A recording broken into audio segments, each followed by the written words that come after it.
शांति कहीं बाहर नहीं है, शांति हमारे अंदर है। शांति को कहीं बाजार से खरीदा नहीं जा सकता है, शांति को पैसे से खरीदा नहीं जा सकता है। हर संपन्न शांति को प्राप्त कर ले यह संभव नहीं है। संपन्न होने मात्र से शांति मिल जाए यह असंभव है। संपन्न होने मात्र से हमारे अशांति समाप्त हो जाए यह असंभव है। सुशिक्षित होने मात्र से हमारी अशांति समाप्त हो जाए और हम शांति पा जाए यह भी असंभव है। शांति के लिए ही कहीं बाहर जाने की आवश्यकता नहीं है, हमें सिर्फ बाहर की यात्रा बंद करने की आवश्यकता है, हमें शांति मिल जाएगी। असत्य के पीछे लग करके, आपाधापी के पीछे लग करके आदमी अपने जीवन में अशांति निर्माण करता जा रहा है। सभी हाथ जोड़ेंगे, सीधे बैठेंगे, प्रभु से प्रार्थना करेंगे, प्रभु हमें कुछ नहीं चाहिए। 24 घंटे में एक बार अपने जीवन में मैं देख रहा था, यहाँ पर शांति तो है, बाहर शांति थी लेकिन अंदर अशांति। मैं समझ रहा हूँ वास्तव में हमारे आचार्यों ने हम लोगों के लिए परिग्रह का परित्याग करने के लिए क्यों कहा, इसकी वजह क्या होगा, ये शोध का विषय है, ये साधना का विषय है। बंधुओं याद रखेंगे, जैसे जैसे संसारी प्राणी साधनों के पीछे लगता चला जाता है, वैसे वैसे संसारी प्राणी अपने शांति और स्वतंत्रता को समाप्त करता चला जाता है। यदि तुम्हारे जीवन में शांति समाप्त हुई है और तुम्हारी स्वतंत्रता समाप्त हुई है तो सिर्फ इन साधनों के कारण और परिग्रह के कारण हुई है। बंधु याद रखना, इसीलिए निरंतर संत को कह दिया तुम सब कुछ छोड़ दो। क्या छोड़ो? परिग्रह का परित्याग करो। परिग्रह का मतलब बाह्य परिग्रह की नहीं, अंतरंग परिग्रह का भी परित्याग करो, तब तुम्हें शांति मिलेगी, तब तुम्हें स्वतंत्रता का महसूस होगा। बंधुओं, मैं जंगल में रहता हूँ, मैं जानता हूँ, मैं समाज में और सिटियों में आने के बाद मुझे इतनी शांति और स्वतंत्रता नहीं रहती है। मैं उन क्रूर हिंस्र प्राणियों के बीच में स्वतंत्रता का, शांति का महसूस करता हूँ। बंधुओं, इसका अनुभव एक साधक कर सकता है, संपन्न नहीं कर सकता है। इसके लिए संपन्नता की नहीं, सुशिक्षित होने की आवश्यकता नहीं है, साधना की और सोच की आवश्यकता है।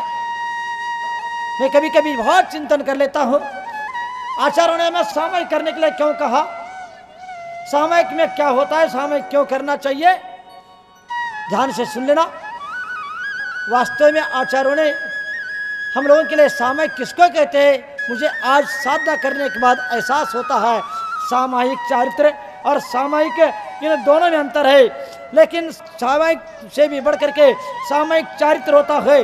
और इसके साथ साथ एक बात कहना चाहूँगा, सामायिक क्या है, सत्य को समझ करके, सत्य को एहसास करते हुए सहज होने का नाम सामायिक है। हम सामायिक कर ले लेकिन हमारे अंदर सहजता न आ जाए और सत्य के प्रति हमारी आस्था, श्रद्धा, समर्पण न जागे, यह कोई सामायिक नहीं है। बंधुओं याद रखेंगे, भगवान से प्रार्थना करेंगे 24 घंटे में हमें कुछ नहीं चाहिए, हमें कम से कम आधा घंटे हम अपने मन की, वचन की, काय की सारे तनावों को समाप्त करके हम सत्य को सामने रख करके सत्य के लिए समर्पित होकर के सहज हो जाए, निश्चित रूप से इसे समय से बढ़ करके है। बंधुओं याद रखो, अपने जीवन में 24 घंटे में एक बार राग द्वेष विषय कषाय की श्रृंखला अनादिकाल से चली आ रही है, इसका कोई आदि नहीं है। अब अंत आप कर सकते हैं, ये आपके हाथ में है। आप चाहेंगे तो आज अभी आपके ये अनादिकालीन श्रृंखला टूट सकती है, राग द्वेष और विषय कषाय की। जब तक ये श्रृंखला नहीं टूटेगी तब तक तुम्हें धर्म का एहसास, सत्य का एहसास नहीं होगा, तुम्हें शांति नहीं मिलेगी। 24 घंटे में एक बार बैठ करके इन तनावों से मुक्त होकर के सत्यार्थ को समझते हुए, यथार्थ को और भूतार्थ को समझते हुए, आत्म तत्व को सामने रखते हुए, संसार की असारता को समझते हुए, और सिद्धत्व को और संतों के और सिद्ध परमेष्टि के सद्गुणों को सामने रख करके ये संसार की असारता को समझ करके सहज होने का प्रयास करना। मेरा कोई नहीं है, मैं किसी का नहीं हूँ, बस मैं एक बार सहज हो जाऊँ।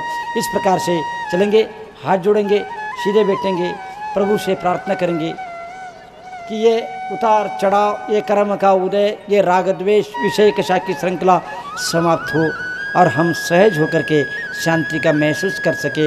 इस भावना के साथ ओम शांति का उच्चारण। हमारे अंदर शांति का महासागर लहरा रहा है।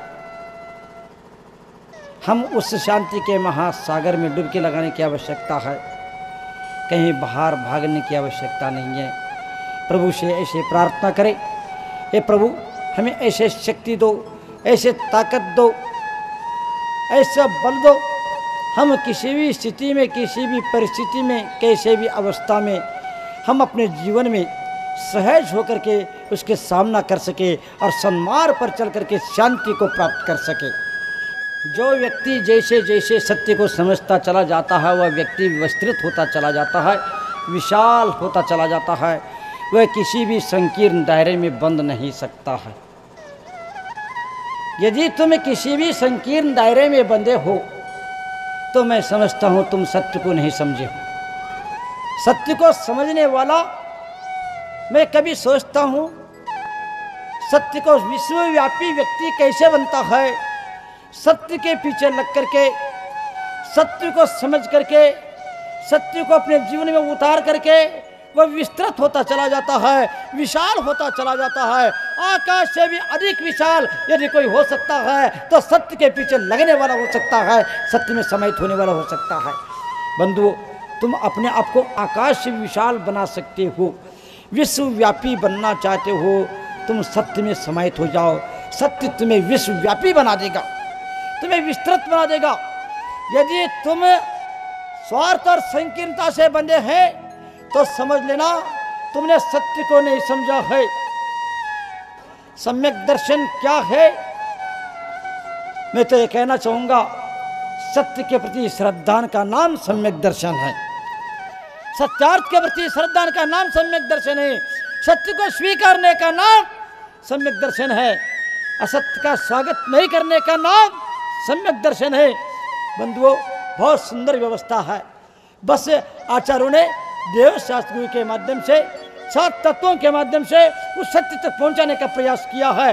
वास्तव में सम्यक दर्शन वही है जो सत्यार्थ को स्वीकार करना और सत्य पर श्रद्धा करना, सत्य को अपने जीवन में उतारना, यही सम्यक दर्शन है। बंधुओं, थोड़ा सा विचार करो। मैं कहना चाहूंगा, क्या सम्यक दृष्टि कभी स्वार्थी हो सकता है? सम्यक दृष्टि कभी संकीर्ण हो सकता है? सम्यक दृष्टि की संकीर्ण दायरे में बन सकता है क्या? यदि बनता है तो वह कभी सम्यक दृष्टि नहीं हो सकता है। लेकिन आज हम सम्यक दर्शन के नाम पर, धर्म के नाम पर इतने स्वार्थी और संकीर्ण होते जा रहे हैं, इतने राग द्वेष बढ़ रहे, वो भी किसके नाम पर? धर्म के नाम पर, देव शास्त्र गुरु के नाम पर। आश्चर्य की बात है, सत्य के नाम पर, सन्मार्ग के नाम पर। बंधुओं, बहुत गंभीर विषय है, मुझे आश्चर्य लगता है। मैं पूछना चाहूँगा, संसार में, विश्व में, 3 लोक में, क्या आलोक आकाश में भी वायु है, हवा है, क्या हवा के ऊपर किसी का एकाधिकार है क्या? जो सूरज का प्रकाश है उस पर किसी का एकाधिकार है क्या? उसका सेवन, उसका उपयोग क्या जैनी कर सकता है क्या? क्या संपन्न कर सकता है क्या? क्या सुशिक्षित कर सकता है क्या? ये बहुत बड़ा प्रश्न है। आप क्या समझ रहे हो? कुछ पैसे कमा ले तो आपने क्या समझ कर रखा अपने आप को? क्या सत्य को खरीद कर रखा? जिस प्रकार प्रकाश, हवा और फूलों की खुशबू के ऊपर किसी का एक अधिकार नहीं होता, उसी प्रकार धर्म के ऊपर किसी का एक अधिकार नहीं होता है। धर्म किसी एक जाति का नहीं हो सकता है, धर्म किसी एक समाज का नहीं हो सकता है, धर्म किसी एक व्यक्ति का नहीं हो सकता है, धर्म किसी परंपरा का नहीं हो सकता है, धर्म किसी संप्रदाय का नहीं हो सकता है, धर्म सिर्फ धनवानों का नहीं हो सकता है, और धर्म पर अधिकार सबका होता है। जो धारण करेगा वह धर्म को धारण कर सकता है।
मुड़ाना बहुत सरल है, मन मुंडन आसान नहीं। मूड मुड़ाना बहुत सरल है, मन मुंडन आसान नहीं।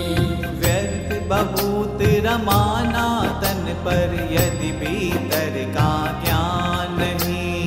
व्यर्थ बहुत रमाना तन पर, यदि भीतर का ज्ञान नहीं। पर की पीड़ा में मोम सा,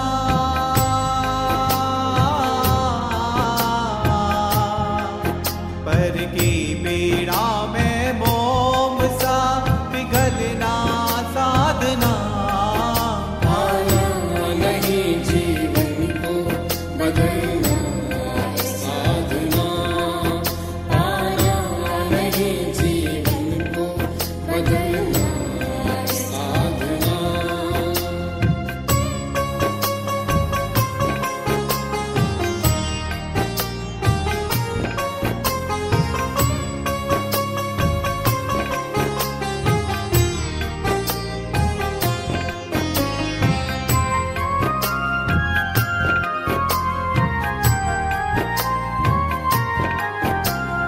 मंदिर में हम बहुत गए, पर मन यह मंदिर नहीं बना।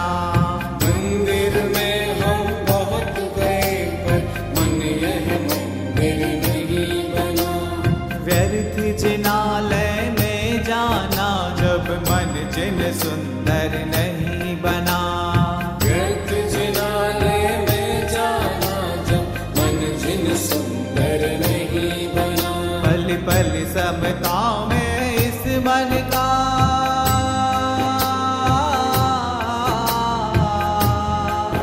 पल पल समता में इस मन का, ढलना है साधना।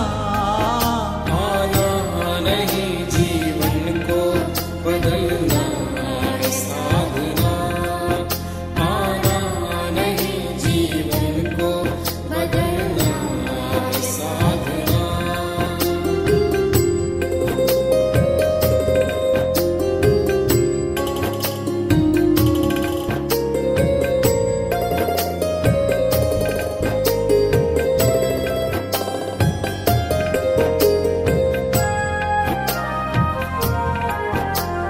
सच्चा पाठ तभी होगा, जब जीवन में पारायण हो। सच्चा पाठ तभी होगा, जब जीवन में पारायण हो। श्वास श्वास धड़कन धड़कन में जुड़ी हुई रामायण हो। श्वास श्वास धड़कन धड़कन में जुड़ी हुई रामायण हो। निज सत पथ पर जन जन का,